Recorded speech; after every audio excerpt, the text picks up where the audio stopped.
جب عمر بڑھتی چلی جاتی ہے تو بچپنا لوٹنا شروع ہو جاتا ہے. وَمَن نُعَمِّرْهُ نُنَكِّسُهُ فِي الْخَلْقِ، سورہ یاسین میں ارشاد فرمایا جب ہم کو لمبی عمر دیتے ہیں کسی کو تو اس کو بچپن کی طرف پھر پلٹا دیتے ہیں. دانت گر گئے، سخت اور ٹھوس غذا بچوں کی طرح اب پھر وہ نہیں لے سکتا، زبان میں لکنت پیدا ہو گئی، یاداشت کھونے لگی اور ہاتھوں پہ راشہ طاری ہو گیا، اب کوئی لقمہ اٹھا کے منہ میں ڈالے گا. وہ ساری بچپنے کی چیزیں لوٹنے لگی. اسی طرح سکل سماعت کا مسئلہ بھی آ گیا اور پھر چلنے پھرنے سے بھی قاصر ہے. بول و براز چارپائی پہ ہے جس طرح بچپن میں ہوتا ہے، تھوڑا سا چلے بھی تو چارپائی کو پکڑ کے تھام کے چلتا ہے، ٹھوس غذائیں نہیں کھا پاتا، اعضاء اس کے کمزور ہوتے ہیں، مدمحل ہوتے ہیں. وہی حالت دوبارہ بوڑھے بزرگ کی ہو گئی، بوڑھی ماں کی ہو گئی، بوڑھے باپ کی ہو گئی.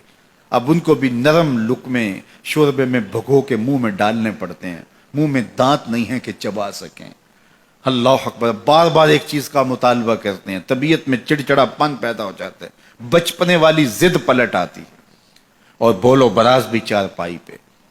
اب بوڑھے ماں باپ کے خدمت گزار بچے ان کو اٹھاتے ہیں اور ان کو دھوتے ہیں اور پھر وہاں چارپائی پہ ڈالتے ہیں. لیکن اس تعفن سے، اس بدبو سے جو بول و براز کی وجہ سے پیدا ہوئی، اپنی ناک پہ کپڑا رکھ لیتے ہیں. تو بوڑھے ماں باپ حساسیت کی وجہ سے یہ سوچتے ہیں کہ میری اولاد اب مجھ سے نفرت کر رہی ہے. تو اف کے زمرے میں علماء نے لکھا ہے کہ بدبو سہ لو، ناک پہ کپڑا نہ رکھو، چونکہ ان کو اس کی بھی تکلیف نہ ہو. جب چھوٹے بچے کو ماں دھوتی ہے تو اس وقت کپڑا ناک پہ نہیں رکھتی، بدبو آ رہی ہوتی ہے، لیکن یہ ماں کا پیار ہوتا ہے. تو بوڑھا ہو جائے تو پھر ناک پہ کپڑا رکھے تو بچپنے والی عمر لوٹ آئی ہے، تو ان کے ذہن میں یہ خیال آ سکتا ہے. تو تعفیف کے زمرے میں لکھا گیا کہ ناک پہ کپڑا بھی نہ رکھے، بدبو سہ لے، تکلیف گوارا کر لے، لیکن ان کو اس کا احساس بھی نہ ہونے دے. اللہ اکبر. جب بچہ ہوتا ہے تو توتلی باتیں کرتا ہے، تو وہ باتیں ماں باپ کے لیے خوشی کا سبب ہوتی ہیں. سارے بہن بھائی خوش ہوتے ہیں، اس کی توتلی باتوں سے ایک تسکین ہوتی ہے ان کو. لیکن بوڑھا جب توتلی باتیں کرنے لگے، لہجہ ٹوٹا ہو جائے تو بعض کا بچے ہنستے ہیں. تو جس طرح توتلی باتوں کا لاڈ ماں باپ دیکھتے ہیں، بوڑھے کے توتلے لہجے کے بھی لاڈ دیکھے جائیں. یہ کلمہ تعفیف کے زمرے میں آتا ہے. تو کہا ان کے سامنے اف بھی نہ کہو اور ان کی تعظیم کرو، اپنے بازو سکیڑ دو. جو کہا گیا نا کہ اپنے بازو ان کے سامنے سکیڑ دو، یہ پرندہ جب اڑتا ہے فضا میں، اڑان بھرتا ہے تو وہ بازو پھیلاتا ہے اور پھر ان کو جنبش کر کے آگے بڑھتا ہے. لیکن جب اس نے دوبارہ زمین پہ آنا ہے تو بازوؤں کو سکیڑنا شروع کر دیتا ہے. تو جب بازو سکیڑتا ہے تو وہ زمین پہ آ جاتا ہے.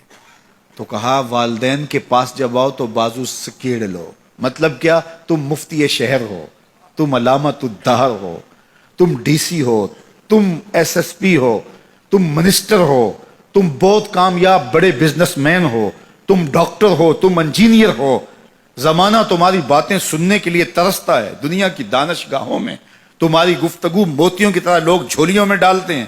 تمہیں پروٹوکول دیا جاتا ہے، عزت ہوتی ہے، تکریم ہوتی ہے، تمہارے نام کے نعرے لگتے ہیں، پھول پھینکے جاتے ہیں، تمہارے لیے ریڈ قالین بچھائے جاتے ہیں. دنیا تمہیں تکریم دیتی ہے، لیکن اڑو، عزت پاؤ.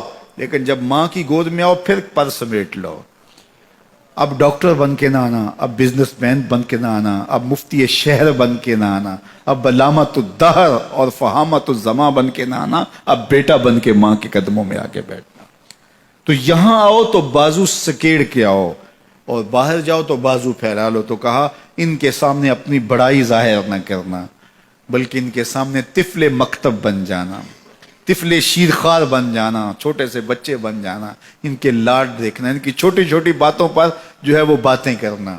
اللہ اکبر. یہ نہ سوچنا میں اتنا بڑا ڈاکٹر ہوں اور میں اس عنوان سے کتنے بڑے جو ہے وہ ضخیم اور علمی اور نکتہ رس دروس دیتا ہوں اور ان کے ٹوٹے ٹوٹے لہجوں پہ بات کرتا ہوں. یہی تو حسن ہے، یہی تو تمہارا جمال ہے.